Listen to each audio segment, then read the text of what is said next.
Bonjour, aujourd'hui on va parler de ma vie scolaire où j'aimerais pratiquer les mots et des verbes qui concernent la vie d'une étudiante. Alors on commence et si vous aimeriez étudier à pratiquer le français, cette vidéo sera utile pour vous car c'est où je pratique à parler appliquer des mots que j'ai appris pendant la semaine dans mon apprentissage de la langue française. On commence. Moi, j'ai commencé l'école, ou bien ma vie scolaire a commencé à l'âge de 3 ans où j'étais allée à l'école maternelle. En anglais, ça s'appelle le kindergarten. Et là, j'avais une professeure qui s'appelait Mrs. Golos. Elle était hollandaise, une femme très, très sympa, géante, mais vraiment chaleureuse. Et dans la classe, il n'y en avait pas vraiment beaucoup parce qu'elle utilisait sa maison comme en fonction de l'école. Alors, il y avait des petites chaises et des petites tables où on pratiquait avec d'autres professeurs à chanter. On nous enseignait à chanter, à reconnaître les lettres de l'alphabet.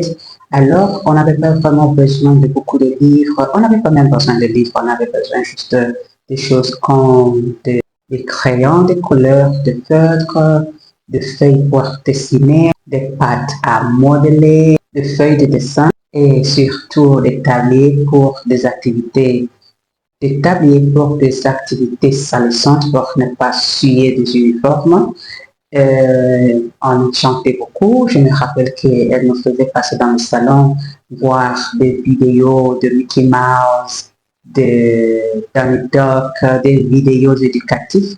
Et la plus intéressante part de la journée scolaire pour moi, c'était à la fin de journée où on entendait nos parents pour venir nous chercher. Elle aimait vraiment jouer à la guitare et elle nous entretenait comme ça. C'était vraiment divertant que je ne voulais pas rentrer à la maison car nul de mes parents jouait aucun instrument de musique à la maison. Je crois que c'est là que j'ai développé l'amour pour la musique. Et aussi, on faisait beaucoup de puzzles, on jouait avec des blocs et des Lego. Je me rappelle des Lego beaucoup, surtout des garçons aimaient beaucoup de Lego. Et le but de cette étape de l'éducation était de développer la motricité fine, la créativité et les premières notions et apprendre aussi à partager entre des amis, à socialiser avec d'autres personnes qui n'étaient pas des membres de notre famille. C'est là que moi j'ai appris tout ça, hein, de faire des amitiés.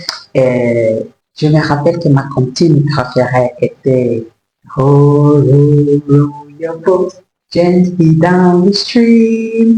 Merrily, merrily, merrily, merrily, life is but a dream. Une autre chose que j'aimais apporter à l'école, c'était mon repas lunch ou bien mon repas panier. Mon panier repas, je crois que ça se dit en français.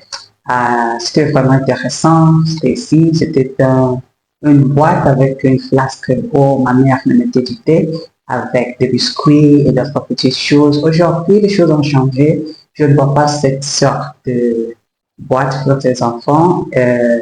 Alors, nous allons passer à l'étape de l'école primaire. À l'âge de 6 ans, je suis allée à l'école primaire. Et là, c'était un peu plus rigoureux. Alors, on avait appris à écrire, on a appris à lire, on a appris aussi à épeler et compter. C'était là que j'ai découvert de la mathématique base.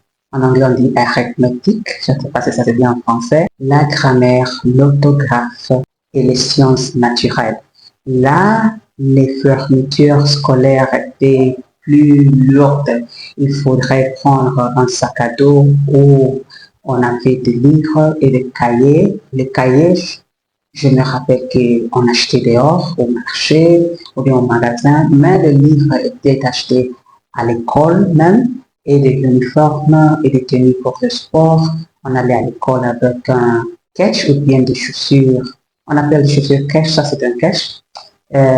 Mon uniforme était vert parce que c'était une école pour les enfants de soldats de l'armée nationale au Nigeria. Cette école, ça s'appelait Command Children's School. Et j'ai fait beaucoup des amis là-bas. À l'école primaire aussi, on apprenait des langues étrangères comme le français, ce qui était vraiment très intéressant pour moi parce qu'on parlait déjà français à la maison avec mes parents, qui étaient francophones. Alors, c'était une matière vraiment facile pour moi. Jusqu'au lycée, j'ai excellé, je faisais très bien en français.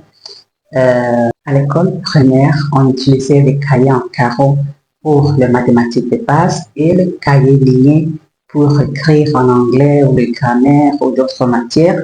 Et aussi, on avait à, des cahiers à dessin où on apprenait à dessiner. À part cela, d'autres fournitures qu'on utilisait, c'était des crayons à papier et gomme. Le troisième année scolaire, on commençait à utiliser des stylos. Et c'était vraiment très important pour nous comme des élèves parce que cela signifiait que notre écriture était lisible. C'était juste, c'était juste quelque chose comme une sorte de rite de passage, c'est-à-dire on était prêt pour aller au lycée, hein, quelque chose comme ça.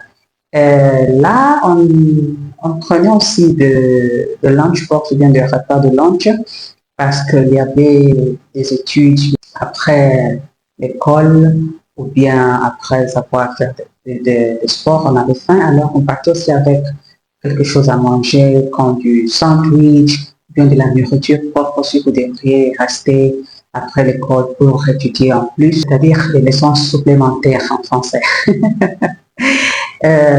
Au Nigeria, l'école primaire dure pendant 6 ans. Mais moi, je ne fais que 5 ans. Et de là, je suis allée au lycée à l'âge de 10 ans. Euh, Autre chose que je voulais vous dire, c'est que au Nigeria, à l'époque, c'était vraiment obligatoire de terminer les études secondaires, c'est-à-dire le collège et le lycée. En revanche, dans d'autres pays, il y avait l'option de juste terminer le collège et aller étudier dans une école technique où on pourrait apprendre un métier comme la couture ou bien de charpenterie ou quelque chose comme ça. Et de là, quand j'ai terminé mes études secondaires, c'est-à-dire le lycée, je n'ai pas eu l'opportunité d'aller à l'université. Mes parents passaient des moments difficiles financièrement. Et donc, j'ai fréquenté une école de soins infirmiers ou bien une école d'infirmerie où j'ai obtenu un certificat en sciences infirmières qui m'a permis de devenir une infirmière. Et voilà, à l'école, à l'école d'infirmerie, on n'en avait pas, on avait aussi besoin à ce temps de cahiers ou de blocs-notes, prendre des notes et aussi on avait besoin de livres sur l'anatomie, la physiologie. J'avais étudié la chimie, sciences, j'avais étudié qu'est-ce que si je ne me rappelle pas, la pharmacologie et d'autres choses qui appartiennent à la science médicale et d'autres matières qui appartiennent aux sciences médicales. On avait aussi utilisé des choses comme des stylos, des marqueurs, des surligneurs, de, des crayons pour dessiner. À cette époque, où on dessinait à main. Ce n'était pas question d'imprimer, malgré que des fois, on faisait des projets où on en avait besoin d'aller au cybercafé pour faire des recherches et de là imprimer ces recherches pour donner au professeur. On faisait souvent ce projet en groupe de 5 ou 6 étudiants. Je crois que maintenant beaucoup d'étudiants utilisent des ordinateurs portables indispensables grâce à la technologie moderne. Aussi, je crois que les étudiants, si on a besoin de ça, j'en avais, je crois, aussi un USB ou disque dur externe. Moi, j'en avais un USB que je crois que j'en ai encore quelque part dans ma valise. Un agenda pour planifier mes journées. J'en avais ça. Le but d'étudier à l'université ou bien au collège, au lycée ou dans un institut, c'était pour vraiment, selon à mon avis, c'était pour nous aider à atteindre un niveau de, d'efficacité, de l'autonomie, parce que là, personne ne vous oblige à aller à l'école, hein. Vous allez Vous devrez étudier pour vous-même, vous gérer votre vie comme vous en voulez.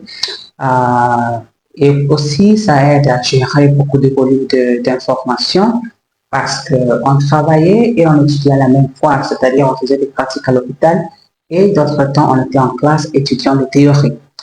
Et cela m'a vraiment formé, j'ai appris beaucoup de choses, j'ai eu des opportunités d'interactuer avec des personnes de différentes origines, de différentes cultures, de différentes provinces de le pays.